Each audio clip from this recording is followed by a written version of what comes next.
বাচ্চার দুষ্টুমিতে এলোমেলো হয়ে যাওয়া ঘরটা দেখে আজ খুব বিরক্ত হচ্ছেন। এই ঘর একসময় ঠিকই সাজানো গোছানো পরিপাটি থাকবে, কিন্তু সেই ঘরে থাকবে না কোনো খিলখিল হাসির শব্দ, ছোট্ট পায়ের হাঁটার আওয়াজ, খেলনার টুংট্যাং শব্দ, ঠোঁট ফুপিয়ে কান্নার মেলানকলি। সোনামণি এতদিনে বড় হয়ে গেছে, তার আলাদা একটা জগৎ হয়েছে।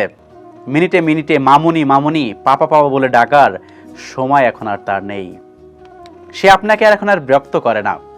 খাবার নিয়ে পিছনে পিছনে আপনাকে আর ছুটতে হয় না। তার অসুখ হলে আপনাকে আর রাত জাগতে হয় না। আপনার কাছে শুধুই আছে তার শৈশবের কোমলতার কিছু স্মৃতি। সন্তান আল্লাহর দেয়া সবচেয়ে বড় নিয়ামত, বিশ্বাস করেন না তো?